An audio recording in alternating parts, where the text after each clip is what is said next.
सध्याच्या east India कंपनीचे व्यवस्थापकीय संचालक अमित शहा यांच्या हस्ते देण्याचा घाट ज्या कोणी घातला असेल त्यांच्या बुद्धीची मला कीव येते.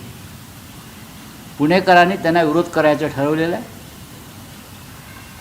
आणि त्या पुणेकरांचं मी अभिनंदन करतो. पुण्यामध्ये अमित शहांच्या विरोधामध्ये आंदोलनाची परवानगी पोलिसांनी नाकारलेली आहे.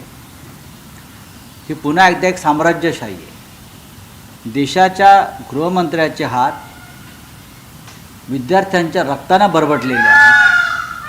त्यांच्या अंगावर विद्यार्थ्यांच्या रक्ताचे शिंतोडे पडलेले आहेत, अश्रूंचे शिंतोडे पडलेले आहेत आणि महान जहाल लोकमान्य टिळक यांच्या नावाचा पुरस्कार त्यांच्या हस्ते देण्याचा जो घाट घातला आहे. आता त्यांचे कोणीतरी वंशज आहेत म्हणतात, एक जे शिंदे गटामध्ये आहेत, बरं का, टिळकांचे वंशज शिंदे गटात आहेत. त्यांनी म्हणे यात राजकारण आणू नका सांगितलं आहे.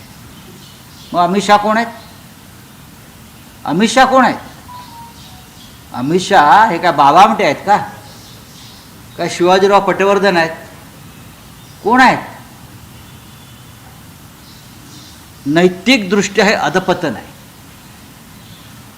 लोकमान्य टिळकांच्या नावानं हा जो बाजार आहे हा पुणेकर जनता मान्य करणार नाही. जर योग्य व्यक्ती असती गृहमंत्री म्हणून त्या तोलामोलाची, तर नक्कीच आम्ही त्याचं स्वागत केलं असतं.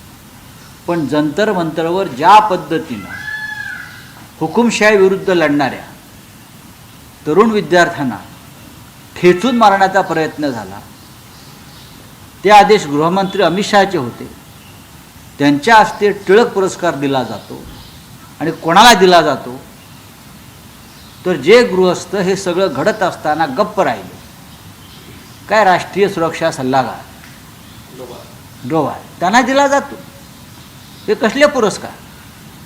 दुर्दैवानं हे विधान मलाच करावंसं लागतं. बघा, पुणेकरांच्या भावना आम्ही व्यक्त केल्या. आता म्हणतात तुम्ही कोण पुणेकर? आम्ही टिळक भक्त आहोत.